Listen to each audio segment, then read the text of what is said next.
বিভিন্ন দাবিতে বিক্ষোভে সামিল হলেন আশাকর্মীরা। বিভিন্ন দাবিতে মালদার বামনগোলায় প্রায় 9 দিন ধরে কর্মবিরতি চলছে আশাকর্মী ইউনিয়নের।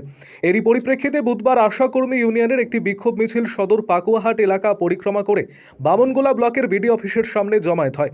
সেখানে বিক্ষোভ প্রদর্শনের পর তাদের নানান দাবি দাওয়া সমন্বিত স্মারকলিপি বিডি অফিসের আধিকারিকদের হাতে তুলে দেওয়া হয়েছে।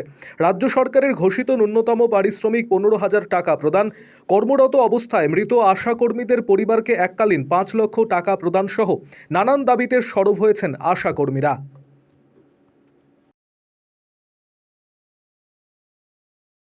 ইউনিয়নের পক্ষ থেকে আজকে 9 দিন হলো কর্মবিরতি চলছে। আজকে 9 দিন পড়লো আমাদের কর্মবিরতি, আমাদের বিভিন্ন দাবি দাবা নিয়ে। আজকে আমাদের দুর্দশার কথা আমরা বিডিও সাহেবকে জানাতে এসেছিলাম যে আমাদের পরিস্থিতি কি, স্যার একটু শুনুক এবং আমাদের জন্য একটু ভাবুক। আমরা আজকে কর্মবিরতি শুরু করেছি, 9 দিন হলো সারা পশ্চিমবঙ্গ জুড়ে। আজকে সমস্ত পশ্চিমবঙ্গে বিডিও অফিসে সব ডেপুটেশন দেওয়া হচ্ছে। যতদিন সরকার আমাদের দাবি দাবা মেনে না নেবে, যতদিন আমাদের সমস্যার সমাধান না করবে, ততদিন আমরা কর্মবিরতি চালিয়ে যাব।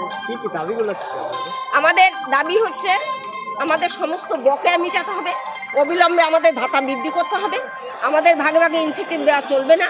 কেন্দ্র সরকারের যে বর্ধিত ভাতা দিয়েছে সেটা অবিলম্বে আমাদের রাজ্যে কার্যকারী করতে হবে। এছাড়াও আমাদের ন্যূনতম 15,000 টাকা ভাতা বৃদ্ধি করতে হবে, আমাদের সরকারের স্বাস্থ্যকর্মীর স্বীকৃতি দিতে হবে এবং মৃত আশাকর্মীদের পরিবারকে 5 লক্ষ টাকা দিতে হবে। কর্মরত অবস্থায় যদি কেউ মারা যায় তাকে 5 লক্ষ টাকা দিতে হবে।